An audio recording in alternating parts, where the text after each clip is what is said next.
après le temps, la réussite, l'argent, les autres, pourquoi ne pas décider de courir tout simplement? Courir pour le plaisir de se sentir bien, pour retrouver la forme, pour vous affiner, pour votre équilibre ou tout simplement pour avancer. Profitez du climat, de la douceur de vivre, des paysages, oubliez votre stress et chaussez vos runnings. Inspirez, soufflez, regardez autour de vous, sentez, touchez, exaltez les capacités de votre corps. La course à pied est un sport peu onéreux que l'on peut pratiquer quasiment à tout âge et partout. Vous n'avez donc pas de raison, ni de prétexte du style « trop vieux »,« pas de temps »,« j'aime pas courir seul ». Au fil du temps, vous croiserez d'autres personnes qui courent et des groupes se formeront pour transpirer, respirer et papoter ensemble. Vous commencerez par de courtes sorties, seul ou entre amis, en pleine nature, sur le bitume entre midi et 2, alternant la durée et le rythme, variant votre foulée et sentant au fil des jours vos progrès. On vous invite donc au voyage, coureurs et joggeurs de tout horizon.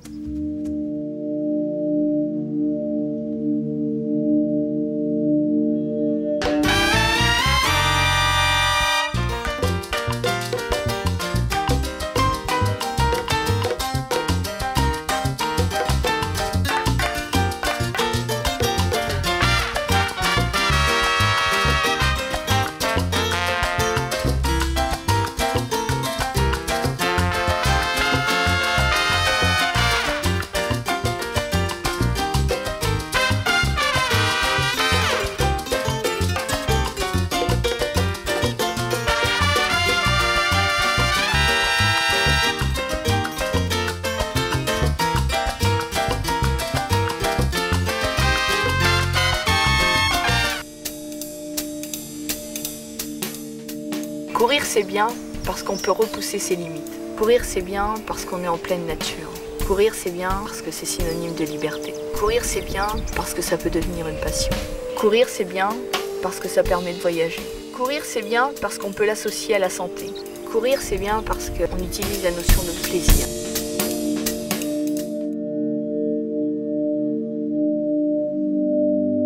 Qu'est-ce qui peut vous amener à consulter de façon préventive? Une envie de vous mettre à la course à pied, une reprise d'activité, une usure anormale de vos chaussures, des douleurs diffuses, mais aussi un manque de souplesse. Si vous pratiquez de façon occasionnelle ou intensive une activité physique, une consultation chez un podologue s'avère indispensable. La prévention est un atout en matière de santé. D'autres spécialistes, tels que l'ostéopathe, le posturologue, le biokinergiste, le dentiste, l'ophtalmologiste et le médecin, pourront compléter l'examen et parfaire votre bilan préventif ou curatif. Ce sport-là a l'avantage d'être praticable par tout le monde dans la limite où effectivement il n'y a pas de contre-indication médicale. C'est un sport qu'on peut pratiquer n'importe où, n'importe quand, sans matériel autre que sa paire de chaussures dans le sac. Par contre, effectivement, il faut respecter certaines contre-indications et s'assurer auprès d'un médecin que la pratique ne va pas vous mettre en danger plus que de vous apporter un gage de santé.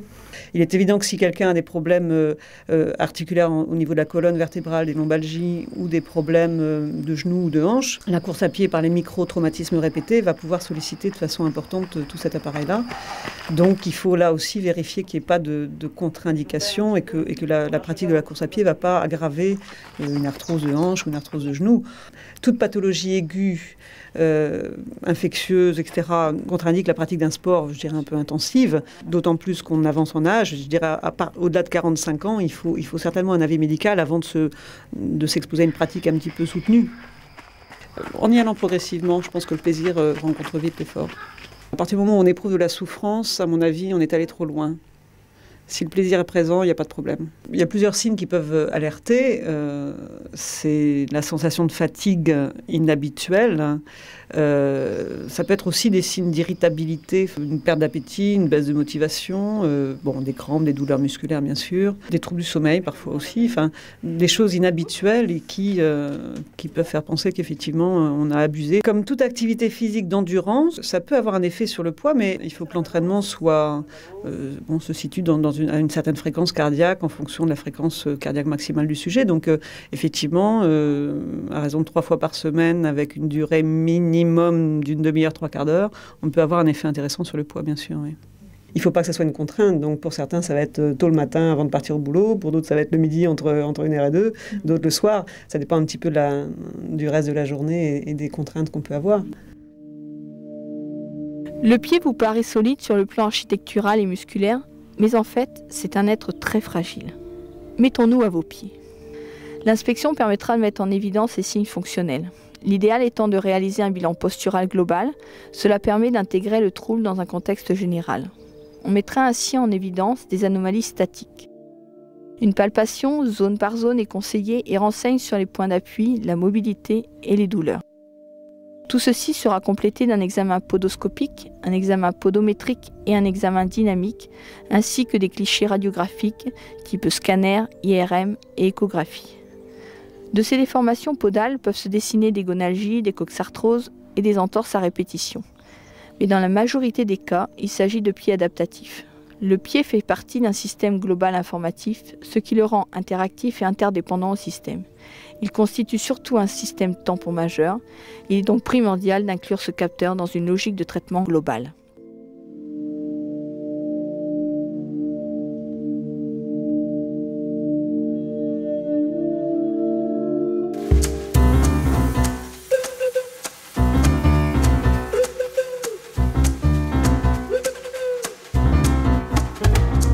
Choisir chaussures à son pied demande l'avis de spécialistes, alors ne vous en privez pas. Le choix sur le marché est conséquent, ne vous laissez pas tenter par la couleur ou son aspect fun, soyez exigeant en termes d'amorti, de légèreté, de stabilité. En fait, soyez run. Divers paramètres sont essentiels avant de se lancer dans l'achat. Pronatrice, supinatrice, universelle, votre type de foulée, de course, votre pratique en compétition, en entraînement, en loisir. En fait, tant de questions auxquelles désormais vous saurez répondre. Afin de déterminer votre type de pied, vous devez effectuer des foulées avec des roulements du pas. Demandez à quelqu'un de vous observer lorsque vous courez, ou alors faites-vous filmer ou faites un examen dynamique. Il existe 3 types d'allures. Une allure universelle se caractérise par une arrivée au sol par la partie postéro-externe du talon. Il s'ensuit une pronation, un écrasement ostéo-articulaire et une extension du pied. Flexion des orteils dans la phase de propulsion. Le pied reste stable et ne déverse ni à l'intérieur ni à l'extérieur. Allure pronatrice. Une allure pronatrice se distingue si en courant lors de votre contact au sol, votre pied part à l'intérieur de façon exagérée et l'avant-pied pivote vers l'extérieur. Votre chaussure aura tendance à être usée à l'intérieur.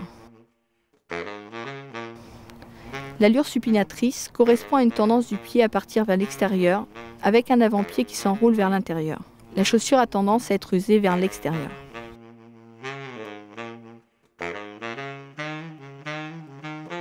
L'achat des chaussures. Il est temps de changer vos chaussures si vous décelez une usure d'école, une distension des coutures, une tige usagée, une usure de semelle importante ou un tassement des mousses. La durée de vie d'une paire de chaussures est d'environ 1500 à 2000 km. Si vous courez environ 50 km par semaine, changez de chaussures tous les 6 mois. Si vous dépassez les 80 km semaine, changez de chaussures tous les 3 mois. Choisissez de préférence un lieu d'achat où vous pourrez essayer vos chaussures et recevoir des conseils de spécialistes. En quelques minutes, vous pouvez sentir si les appuis sont corrects et si la chaussure vous convient. En effet, l'essayage et les premières sensations sont essentielles. Votre pied ne doit ressentir aucune gêne, aucune zone de frottement. Il doit être bien soutenu et vous devez vérifier que l'arche plantaire est bien maintenue. Pour choisir un modèle de chaussure, voici les paramètres que vous devez prendre en compte. L'amorti, au niveau du talon, le serrage, important au niveau du coup de pied, la respirabilité de votre chaussure. Les matériaux seront différents pour les chaussures de running et les chaussures de trail. Pour les chaussures de trail, on va privilégier la respirabilité, ainsi que la semelle. Les chaussures de trail auront une plus grande accroche et les pointes, bien sûr, auront des pointes de disposer pour travailler sur la piste. Au niveau des chaussures, vous pouvez tout à fait enlever la semelle intérieure pour y insérer des semelles correctrices si vous en avez besoin.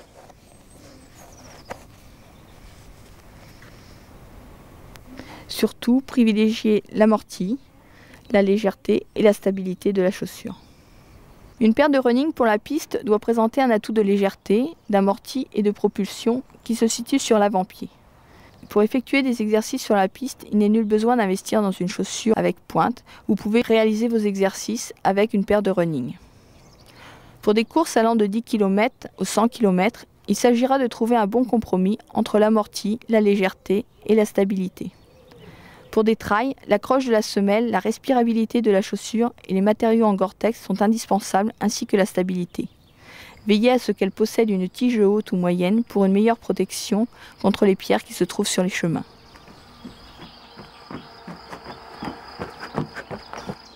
Il est recommandé de prendre une pointure de plus que vos chaussures de ville, mais attention à ce que ce ne soit pas trop grand pour éviter le flottement, générateur d'ampoules. Vous pouvez également mettre l'accent sur la largeur en fonction de votre coup de pied, en particulier pour les marathoniens, car le pied enfle au fil de la distance. Pour une chaussure de compétition, sauf marathon, une demi-pointure au-dessus est suffisante. Les modèles femmes répondent à des particularités anatomiques du pied de la femme, surtout dans le rapport longueur-largeur, ainsi qu'au niveau de la répartition stabilité et amorti. Il est important de pouvoir tester vos chaussures environ durant 4 semaines avant votre épreuve et surtout sur une distance d'au moins 2 heures si vous avez l'intention de participer à un marathon. Vous connaissez désormais les parties intimes de vos chaussures, à vous maintenant de vous découvrir. Pour une compétition, voilà ce que vous ne devez pas oublier. Un t-shirt, une brassière pour les femmes, un short ou un collant long, un slip de sport de rechange, un maillot à manches longues, un coupe-vent, une paire de gants légers, une paire de chaussures de rechange, une serviette éponge, une casquette, une paire de sandalettes pour la douche, un survêtement, un sac plastique pour les vêtements mouillés, une bouteille d'eau, des barres, des épingles pour le dossard, de la pommade, une trousse de premier secours, ainsi qu'une paire de ciseaux. Pendant le footing, on peut être confronté à des écarts de température. Les nouvelles fibres Dri-FIT permettent de protéger du froid et d'évacuer la transpiration. Des sous-vêtements légers en microfibre sont aussi conseillés. Les chaussettes, attention à l'épaisseur, à leur hauteur et à la matière. Pour des raisons pratiques, le soutien-gorge de la femme est très important. La femme qui court s'expose au ballottement des seins, à l'échauffement des mamelons et à une perte de tonicité. Optez donc plutôt pour un soutien-gorge version sport ou une brassière. Le coupe-vent, ils vous protégeront du froid, de la pluie et de l'humidité. Ainsi, vous n'aurez plus d'excuses pour sortir par mauvais temps. La gourde, le sac, le camelback sont très importants lors de sorties longues. Les sacs permettent ainsi d'emmener un vêtement de pluie, des barres énergétiques, vos clés et éventuellement des pansements. Le camelback contient de l'eau que vous aurez à disposition à l'aide d'une pipette. Les lunettes, elles sont indispensables en cas de pluie ou de soleil important.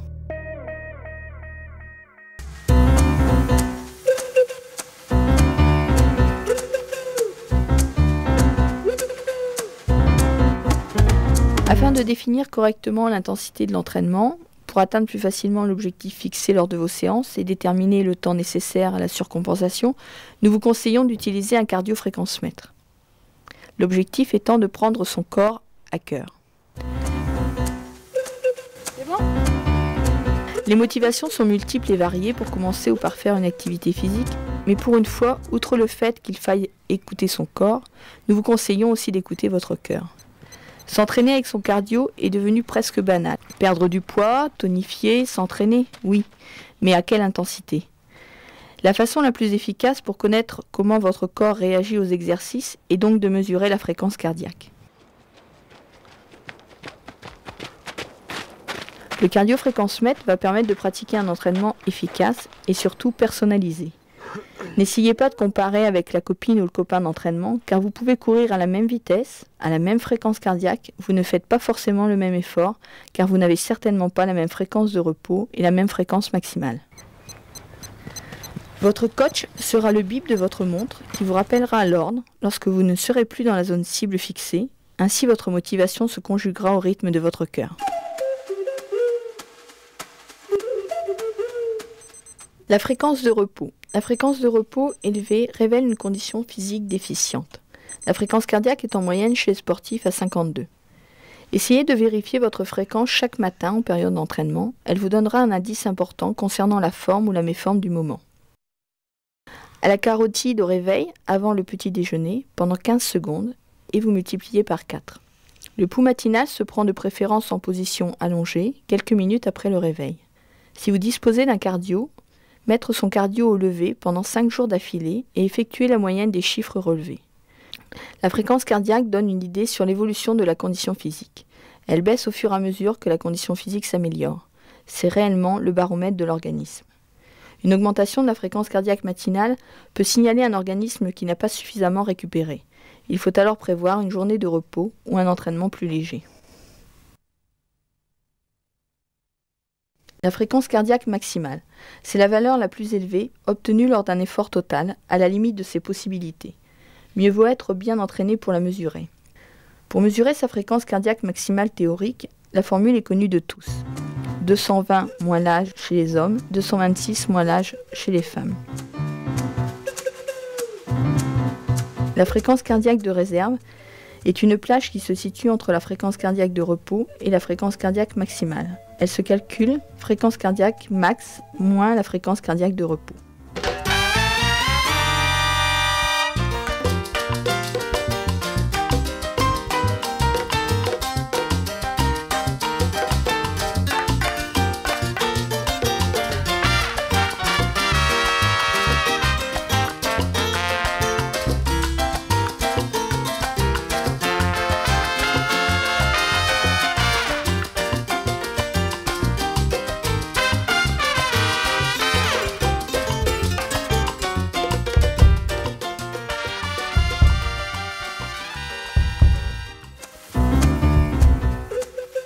Un cardio se compose de deux éléments. Une ceinture émettrice, généralement légère, que l'on place à la hauteur du soutien-gorge ou sur le torse de l'homme et qui enregistre et transmet les signaux du cœur. Un récepteur montre ou s'affiche en direct la fréquence cardiaque en battements minutes. L'intérêt du cardio, c'est de s'entraîner dans les zones cibles, entre deux seuils, entre deux limites. Il faut programmer le cardio avec un seuil haut à ne pas dépasser et un seuil bas ou une limite pour cibler l'échauffement, une pour la phase d'entraînement, une pour la récupération. Plus le cardio est élaboré, plus vous pouvez optimiser toutes les limites.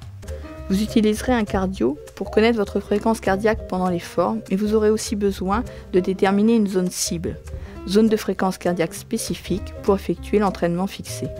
Vous programmez une zone cible selon le type d'entraînement et sur la plupart des cardios, vous entendrez un bip si vous sortez de la zone.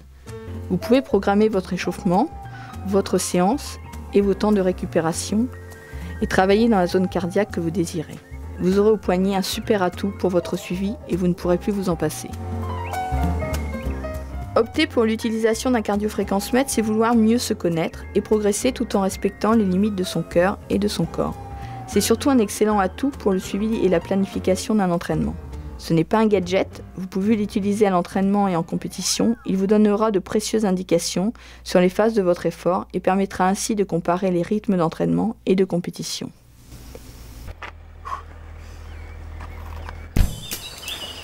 J'aime bien courir en groupe parce qu'en fait, en groupe, y a un côté un peu plus sympa.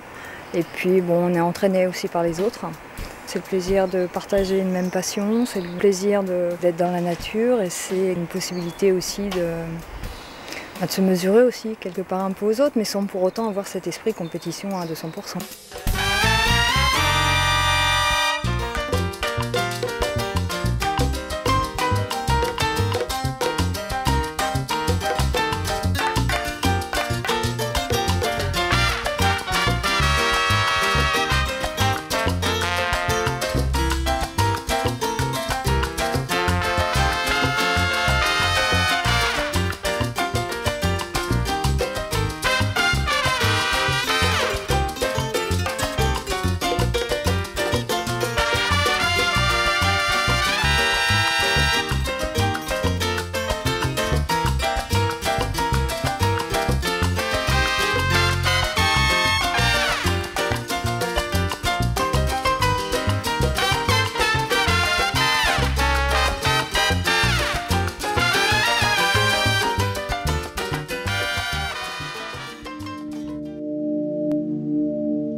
De nombreuses pathologies chroniques trouvent leur source dans un défaut technique de la foulée. Néanmoins, il est fondamental de combiner une bonne musculature, sangle abdominale, lombaire, quadriceps, ischio, et une souplesse des plans postérieurs. Il convient d'éliminer tout geste inutile qui entame une partie du potentiel d'énergie musculaire. Pour parfaire cela, des exercices sont recommandés pour améliorer l'efficacité de la foulée.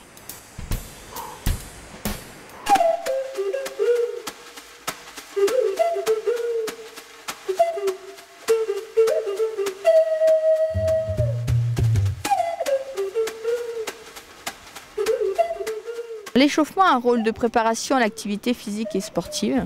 Le but est de réaliser un réveil proprioceptif et puis aussi de préparer l'organisme à faire face aux contraintes liées à l'exercice physique. Alors cela consiste surtout dans un petit footing lent pour la course à pied, puis en des exercices qu'on va faire de plus en plus rapides.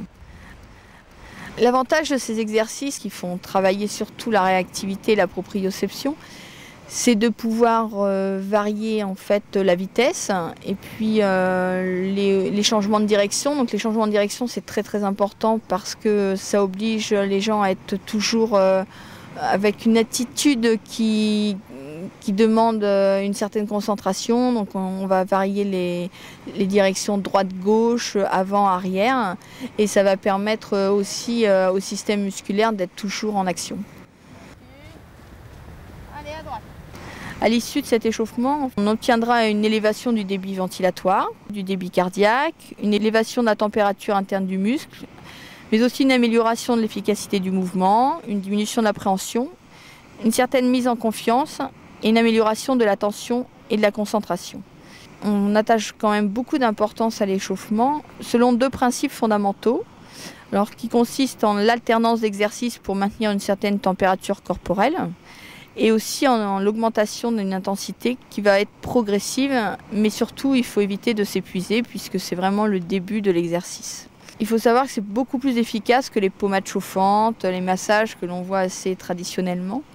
Et puis ça permet aussi la mise en jeu de masse musculaire et puis l'élévation de la température corporelle globale. On va travailler surtout les membres inférieurs, le quadriceps, les triceps, les ischios, les adducteurs, et travailler aussi les membres supérieurs, sans oublier la mobilisation de la tête et du cou pour préparer le système vestibulaire pour l'équilibre lors de la course à pied.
Les exercices que l'on fait sur le sable, ça permet de travailler au niveau de la proprioception, au niveau des chevilles, des réactions, et aussi au niveau des genoux, ce qui permet aussi de travailler et d'améliorer la position lors de la foulée.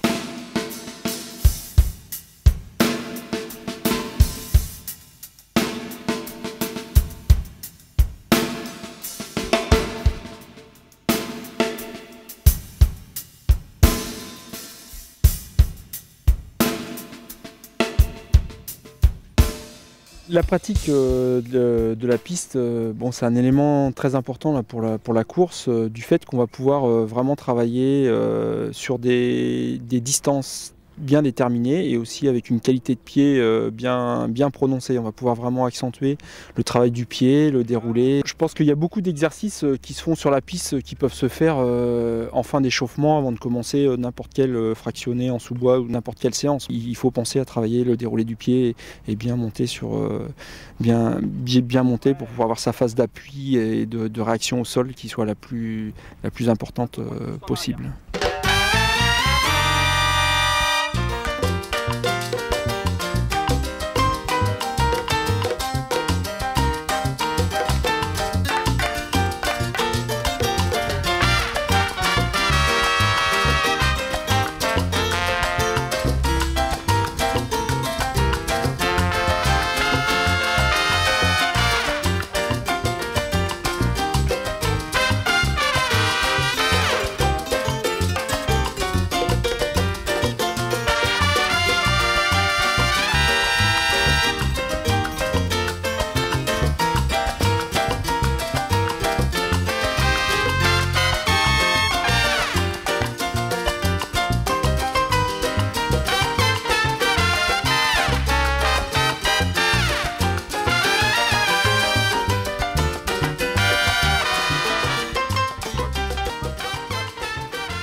Le travail de la technique, de la foulée et de recherche d'efficacité, c'est un travail primordial dans la prévention des blessures.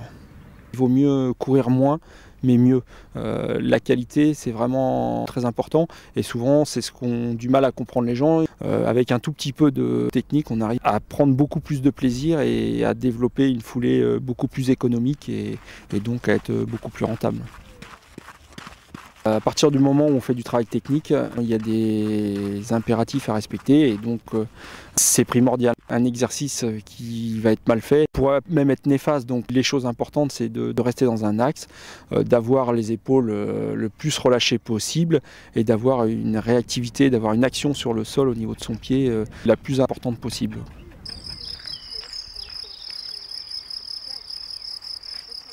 En plus des capacités musculaires, il faut également travailler un minimum de technique tout-terrain.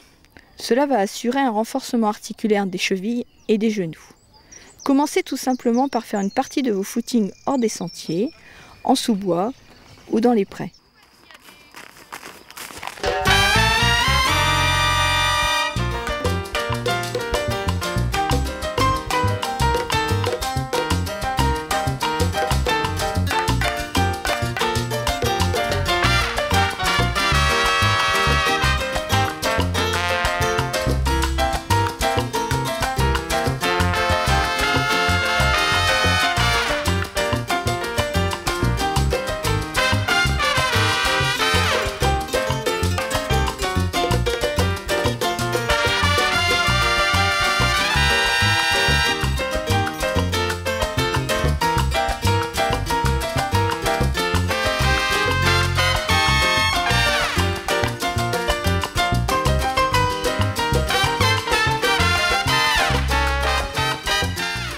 Le travail en côte, c'est un travail qui va permettre d'avoir une bonne tenue et une bonne réactivité, ce qui va permettre vraiment d'avoir une chaîne musculaire et un tonus musculaire très important et donc nous faciliter la réalisation du bon mouvement.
Ça fait à peu près une bonne vingtaine d'années que je cours et l'expérience aidant, ça permet de bien se connaître et puis de pouvoir maîtriser, ma foi, de rester jeune. L'option à choisir pour tout le monde, c'est les courses nature qu'on appelle aussi les trails. Là franchement c'est super et très convivial.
Ces exercices sont importants pour pouvoir progresser, surtout pour préparer une course sur trail. Et je pense que c'est quand même des exercices fondamentaux que l'on peut faire soit à l'échauffement, soit on peut les faire lors d'un footing à allure lente, modérée, les intégrer à l'intérieur d'une séance de préparation. Ces exercices, on peut les faire seuls, à plusieurs. C'est mieux d'être à plusieurs pour pouvoir corriger les positions et puis pour pouvoir s'aider et se motiver.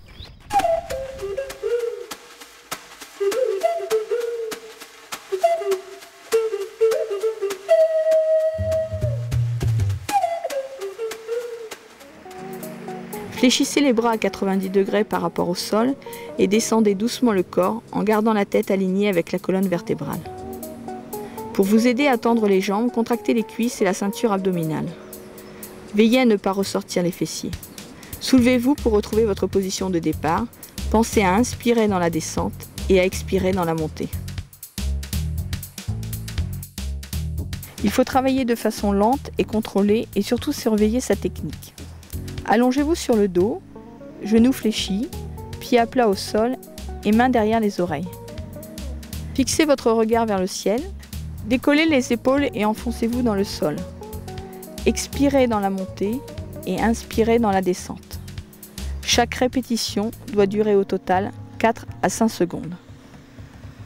Allongez-vous sur le dos avec les genoux fléchis, les mains derrière la nuque. Décollez une épaule et avec le coude, allez chercher la cuisse opposée. Changez d'épaule et répétez l'exercice pour travailler l'autre côté. Vous pouvez le faire en ayant les membres inférieurs fléchis ou les membres inférieurs en extension, alternativement avec le coude. À genoux, une jambe en avant fléchie à 90 degrés, l'autre elle aussi à 90 degrés, genou au sol. Levez le genou du sol de quelques centimètres et tenez la position 6 à 8 secondes. Faites environ 12 répétitions.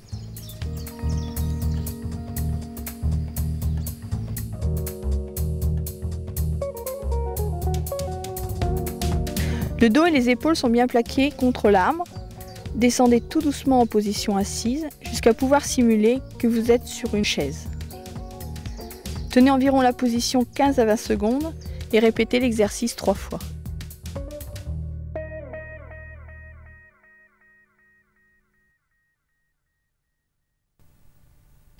Trouvez un arbre et suspendez-vous.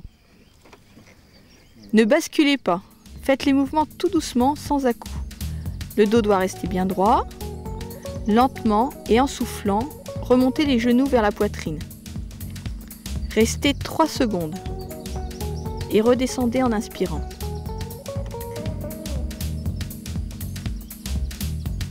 Si vous avez un partenaire, ce dernier peut vous assurer et vous aider à monter les genoux.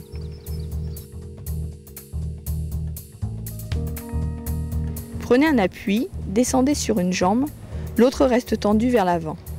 Petit à petit, descendez un peu plus et pliez votre coude. Si vous pouvez faire cet exercice sans appui, c'est signe que vous avez déjà de bons quadriceps. Faites environ 3 répétitions de 12.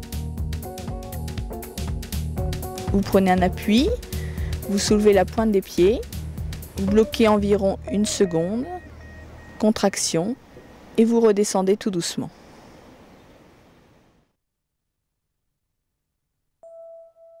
Placez-vous de façon à garder les pointes de pied sur le sol et les coudes placés directement sous les épaules.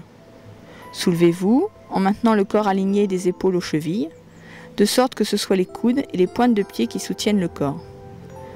Contractez les abdominaux pour maintenir la position et veillez à ne pas ressortir les fessiers. C'est un exercice des plus difficiles.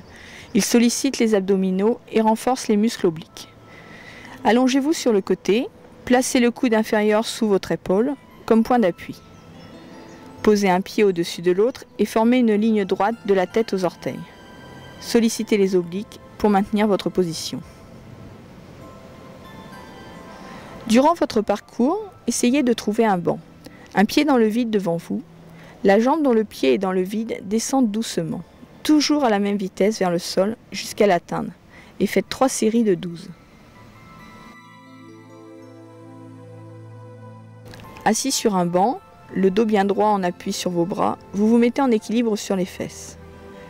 Tout en contractant vos abdominaux, remontez les genoux vers la poitrine en soufflant et redescendez en inspirant sans poser les pieds au sol. Vous pouvez faire environ 20 mouvements et 4 séries. Il faudrait faire ces exercices soit après un petit footing léger de 10 à 15 minutes, on fait une série d'exercices et on repart, soit le faire un footing environ à peu près une vingtaine de minutes et faire des exercices pendant 15 minutes et retour au calme ensuite. Je pense qu'il est très important de profiter de l'environnement pour pouvoir faire des exercices. Donc sur un parcours sentier, on peut avoir quand même des bancs sur le côté, on peut avoir des points d'appui qui longent toute la côte et vous pouvez vous en servir pour faire divers exercices, autant au niveau renforcement musculaire qu'au niveau des étirements.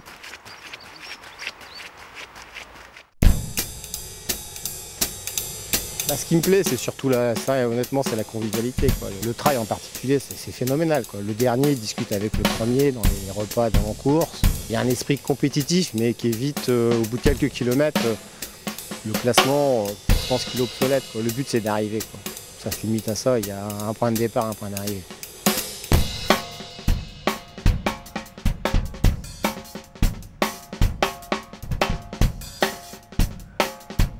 Dans la course à pied, on fait intervenir de nombreux muscles et il faut une certaine tonicité pour toutes les disciplines de la course à pied. Donc l'intérêt de la musculation, des étirements est essentiel. La prépa physique maintenant, ce n'est plus c'est plus, comme on disait avant, un plus. Hein. On allait faire sa petite prépa physique, on allait faire de la musculation, c'était en complément. Maintenant, la prépa physique fait partie intégrante du sport, de la discipline. Sans prépa physique, maintenant, quand on voit les hautes compétitions, les hauts compétiteurs, sans prépa physique, ils font plus rien, quoi. C'est 50% du sport. On fait 12 à 15 répétitions, de telle façon qu'on puisse travailler quand même avec une certaine tonicité, quoi, hein. Donc sur la période active du mouvement, on va être un petit peu plus rapide. Et ensuite, après, pour retenir la charge, on va être beaucoup plus lent. Pour le renforcement musculaire à la maison, au niveau des abdominaux, tous les jours, ça, il n'y a aucun souci. Après, il faut laisser à peu près 24 heures de récup entre chaque séance, quoi. Donc quelqu'un peut faire 3 séances par semaine, hein, sans problème. Abdominaux tous les jours. À partir du moment où on fait une activité physique, de toute façon, on est toujours bien dans sa tête. C'est bien parce que ça fait du bien. Mais c'est vrai que ça peut faire beaucoup de mal si on n'est pas conseillé. C'est vrai que ce sont des engins de torture. Donc il faut savoir les utiliser, il faut savoir les manipuler. Donc il faut trouver de bons conseils en salle. Moi je pense que le plus gros intérêt c'est le confort, quoi. Hein, le confort, on est dans une salle, on est à l'abri des intempéries. Après les compétiteurs s'en servent eux pour justement pour faire des fractionnés, pour vérifier leur VO2 max. Pour le rameur, on met en jeu toutes les articulations. Donc ça c'est vraiment l'exercice d'échauffement type, quoi, complet pour une séance de musculation après si on veut travailler le haut et le bas.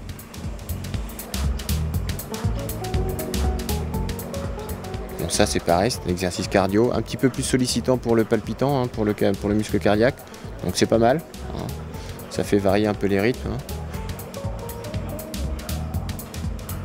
La machine à dorsaux, hein. Alors ça renforce essentiellement les muscles du dos. Donc pour la statique, hein, dans la course à pied, très important. Bon, là on travaille un peu toutes les jambes, tous les muscles des jambes.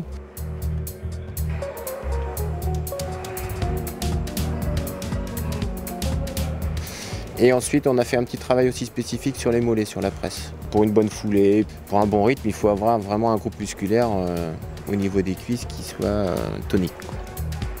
Alors Jean-Claude a fait du développé couché. Ça c'est très important aussi pour la course à pied. Peut-être un petit peu plus pour les compétiteurs qui font du court, où là on met vraiment en jeu tous les bras. Là on renforce l'arrière des cuisses, les disques jambiers et fessiers. Donc aussi pour la course, ça intervient énormément pour la course à pied, hein. Tous ces muscles, les paravertébraux, sont vraiment très importants avec la sangle abdominale pour former ce qu'on appelle la poutre composite, hein, mais bon, pour vraiment avoir une statique énorme pour que le gainage soit parfait, quoi. Le vélo, c'est plus en récup ou en échauffement avant une séance, hein. C'est très bien, c'est très souple et on déroule très gentiment. Et pour la récup, c'est vraiment parfait.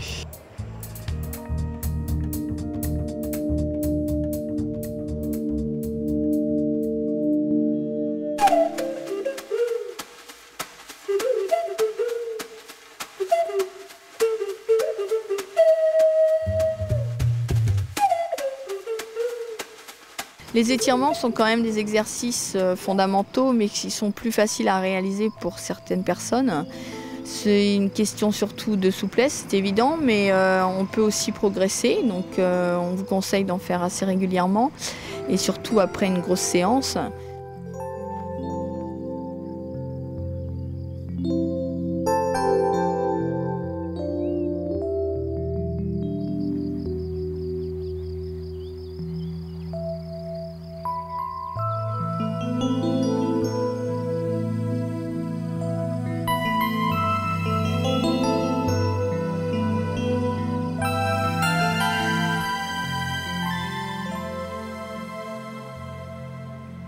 La position de départ, bien s'étirer sur l'expiration et surtout ne pas faire de rebond, c'est vraiment très important. On a toujours tendance à faire des rebonds et puis à faire des à-coups pour essayer d'aller plus loin. C'est vraiment ce qu'il ne faut pas faire. Les objectifs, surtout au niveau de la course à pied, c'est une diminution de la raideur musculaire, mais aussi une amélioration du relâchement musculaire.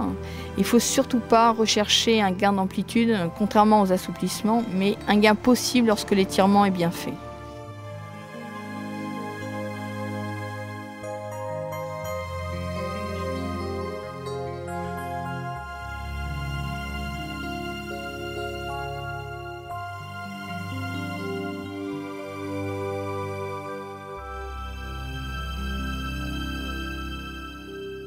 En course à pied, on utilise surtout deux types d'étirements, les étirements statiques passifs. Alors cela consiste en une mise en tension du groupe musculaire à partir d'une posture donnée, avec ou sans l'aide d'une tierce personne, mais aussi des étirements statiques actifs, qui consistent en la mise en tension du groupe musculaire, qui est précédée en fait ou associée à une contraction musculaire. Les effets des étirements sont obtenus surtout par diminution de la raideur du tissu musculaire lui-même, et aussi une diminution de degré d'activation des nerfs qui stimulent les muscles. Il faut surtout réaliser des étirements à la fin des séances d'entraînement, privilégier la régularité à la quantité, consacrer donc un petit peu de temps à chaque fin de séance plutôt que de faire une longue séance spécifique d'étirement.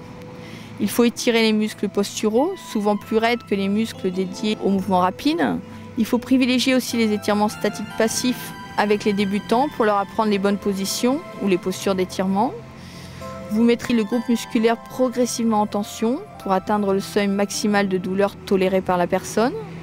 Et surtout, profitez de l'expiration pour augmenter l'effet de relaxation qu'elle provoque.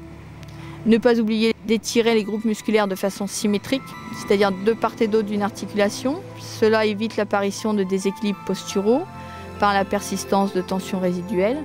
Et on vous conseille de faire 1 à 5 étirements successifs avec une utilisation de la mémoire des modifications subies par le muscle pour augmenter l'efficacité des étirements. À ne pas faire, s'étirer avant la séance ou la compétition. Cela provoque une diminution systématique de vitesse de mouvement, de force maximale et de puissance. Il ne faut pas non plus s'étirer à la fin de séances dont on sait qu'elles provoqueront des courbatures, tels que le changement de matériel, l'augmentation importante d'une charge d'entraînement, la reprise après les vacances ou après une blessure, mais aussi l'apprentissage d'une nouvelle technique. Évitez aussi les étirements par rebond, dits balistiques, qui provoquent systématiquement une contraction musculaire réflexe. Les réserver plutôt pour l'échauffement, une fois que les muscles ont suffisamment augmenté leur température, c'est-à-dire après 15 ou 20 minutes. Pour engendrer une détente musculaire, après un effort de course à pied, on peut proposer en phase de récupération un massage pour améliorer la circulation du retour et pour drainer les toxines après l'effort. Tout le monde peut se lancer dans ce genre de massage pour améliorer la détente musculaire après un effort.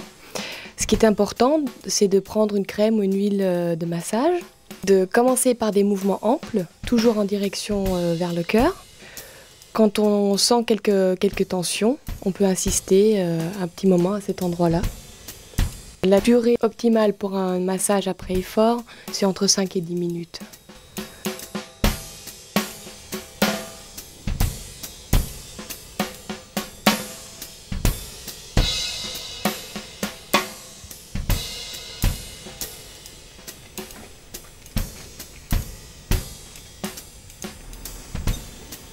L'électrostimulation facilite la récupération. Dès que vous rentrez d'une course, d'un entraînement ou d'une compétition, installez-vous confortablement. Placez les électrodes sur les muscles qui ont le plus travaillé, c'est-à-dire le quadriceps et les triceps. Les programmes de récupération sont préprogrammés, mais vous pouvez aussi, à l'aide de l'ordinateur, désormais, faire vos propres programmes de récupération.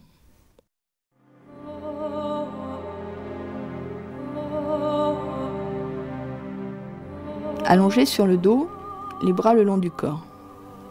Respirez en imaginant que l'énergie pure de la nature traverse la peau et pénètre chaque os, segment par segment, les pieds, les jambes, les rotules, les cuisses, le bassin, la colonne vertébrale, les côtes et le sternum, les omoplates et les clavicules, les bras, les avant-bras, les poignets, les mains, les os du visage et le crâne.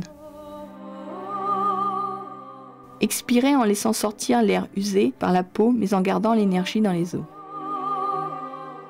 Ce type de respiration aide à régénérer les muscles et les ligaments qui ont été sollicités par l'effort. Mais elle a également un effet stimulant sur la moelle osseuse et en particulier sur la production de globules rouges. Cet exercice permet aussi de s'opposer au vieillissement des os et à l'ostéoporose.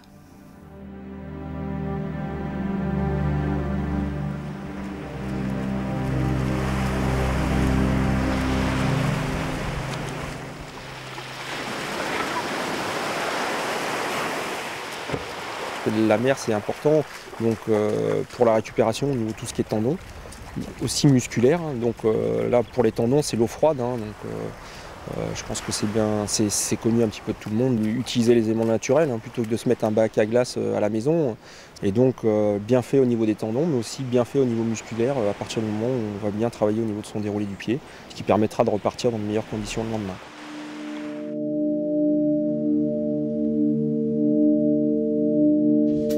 Il ne faut jamais oublier qu'on pratique le sport beaucoup avec sa tête, que l'homme c'est un animal intelligent et que c'est avant tout la tête qui le fait fonctionner. Donc je crois qu'il faut emporter surtout les aliments qui nous font du bien à la tête. En fait, l'alimentation contribue à notre état de santé. On fait du sport pour contribuer à notre santé, donc l'alimentation est un facteur important.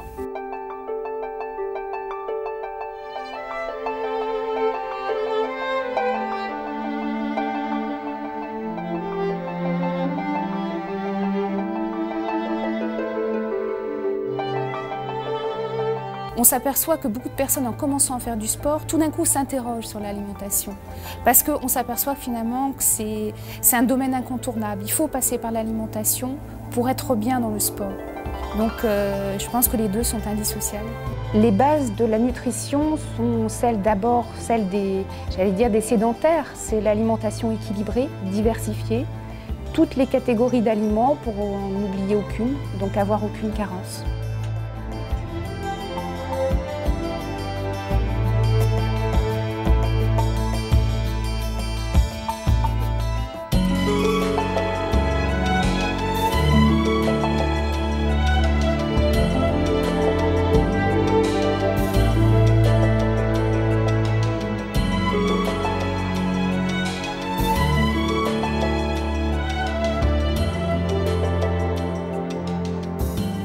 On se rend compte que le premier signe de la déshydratation, c'est la fatigue. Alors ce n'est pas un signe très reconnaissable, mais il faut y penser. Si on est fatigué plus tôt que d'habitude, se demander est-ce qu'on a bu assez. La veille de la compétition, c'est le moment le plus important parce que c'est celui où on va faire toutes les réserves pour la course du lendemain. On crée les réserves de glycogène grâce à une alimentation riche en glucides complexes. Donc ça va être un repas surtout composé de féculents, donc de pâtes ou de riz, sans oublier les légumes bien sûr, et un repas qui sera surtout très digeste, donc pas trop chargé sur les graisses notamment.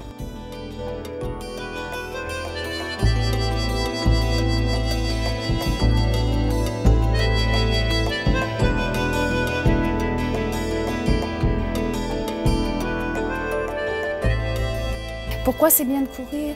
Parce que déjà, en fait, ça va permettre à beaucoup de fonctions vitales de trouver un rouage normal, régulier dans tout le métabolisme. On augmente aussi tout simplement les dépenses du métabolisme de base. On va brûler davantage. Et alors qu'aujourd'hui, le problème du poids, c'est un problème très préoccupant, la course à pied permet tout simplement de rayer ce problème.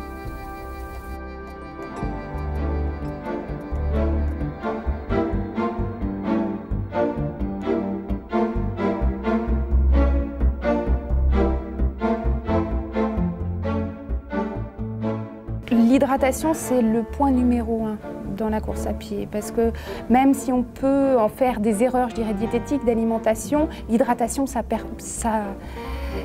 permet aucune erreur en fait. Tout de suite, la performance est gâchée dès qu'on manque d'hydratation. L'idéal, ce qui est recommandé, c'est de pouvoir s'hydrater régulièrement. Dans l'idéal, c'est toutes les 20 minutes. Alors, ce qui fait qu'il faut rater surtout aucun ravitaillement, voire emporter sur soi un petit peu d'eau pour pouvoir s'hydrater régulièrement. Le fractionner, c'est par petites quantités, quelques gorgées, pour éviter de gros volumes d'eau en une seule fois qui peuvent là encore être une surcharge du point de vue digestif.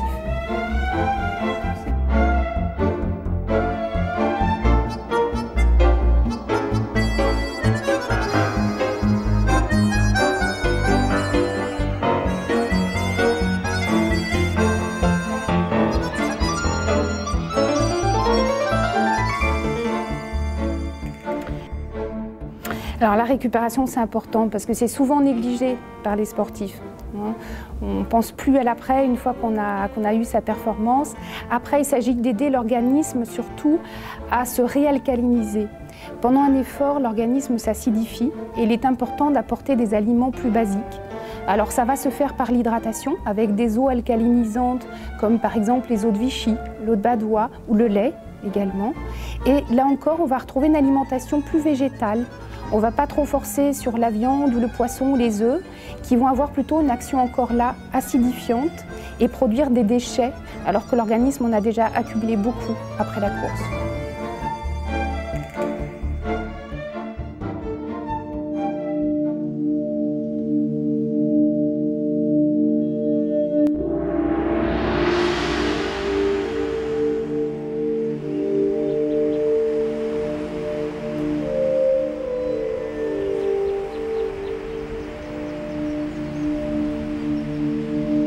Fixez le soleil pour laisser sa lumière et sa chaleur pénétrer par les yeux et descendre jusqu'au dantian. Sentez combien tout le corps s'imprègne de l'énergie du soleil. Au bout de quelques minutes de concentration et de visualisation, les énergies du soleil dehors et du soleil dedans s'interpénètrent dans le corps. En sport, le Qigong pourrait être comparé à un dopage énergétique naturel et utilisé en tant que tel. Grâce à des exercices de Qigong, les athlètes acquièrent une plus grande résistance à la fatigue physique par une plus grande réserve d'énergie vitale au sein du dantian ou hara. Les entraîneurs sportifs occidentaux ont découvert ainsi les exercices de Qigong et bon nombre d'entre eux ont vite réalisé l'intérêt d'intégrer cette technique dans l'entraînement des athlètes de haut niveau qui font de la compétition. Ils peuvent être appliqués à n'importe quel sport et pratiqués par tout le monde pour progresser. Voici ce que vous pouvez en attendre. Une détente musculaire fulgurante, une meilleure résistance physique à l'effort, une préparation mentale, mais aussi une amélioration de la technique et une récupération plus rapide après l'effort. Respirez, captez le chi de la mer et écoutez ce qui se passe dans votre corps.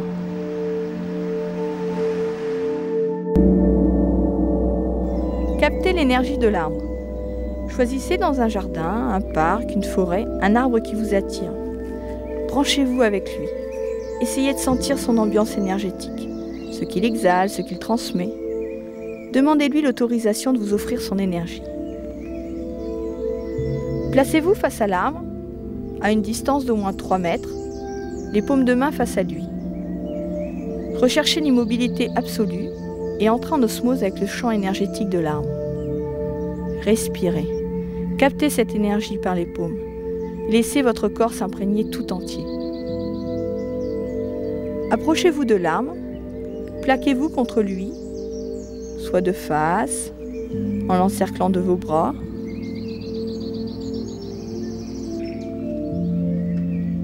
soit de dos contre le tronc. Sentez ce dont le corps a besoin. Respirez librement et laissez-vous aller.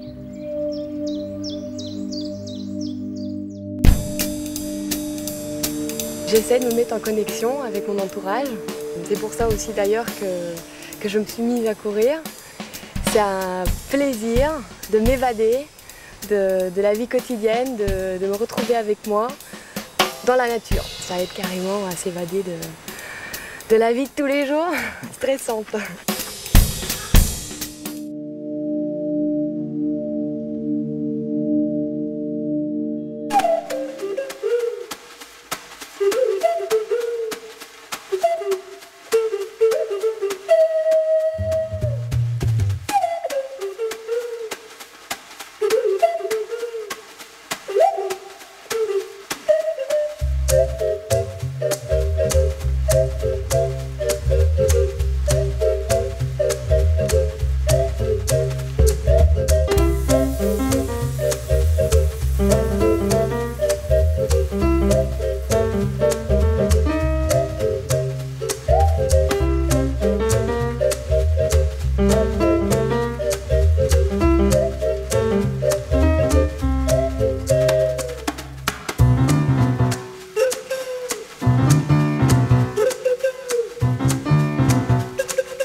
La course à pied, je crois que c'est une discipline qu'on peut faire à tout âge et puis surtout dans n'importe quel cadre, à n'importe quel moment. Il y a toujours un creux, une heure de pause et donc bon, c'est un bien-être, ça va être un défoulement. C'est un défoulement qui est simple, où il n'y a pas besoin de grand-chose. Hein. Il faut une paire de baskets et puis un short, un t-shirt et à partir de là, on peut vraiment commencer à prendre du plaisir et puis après donc surtout développer ce plaisir en s'améliorant parce que c'est le but. Hein. Tout le monde est un petit peu compétiteur et donc essaye de progresser. Je pense que dès le départ où on a cette même passion, où on a envie de courir ensemble, où on a envie de vivre les mêmes choses au même moment, c'est quand même un moment particulier et c'est hyper important pour un couple. La femme idéale pour moi c'est ma femme actuellement puisqu'elle court. Donc on partage la même passion, on est de plus en plus ensemble puisqu'on court ensemble, on s'entraîne ensemble, on fait des courses ensemble. On part le week-end sur les compétitions, ce qui fait que on est presque toujours ensemble. Ma foi, c'est l'idéal, c'est une femme qui court avec moi, ça c'est génial.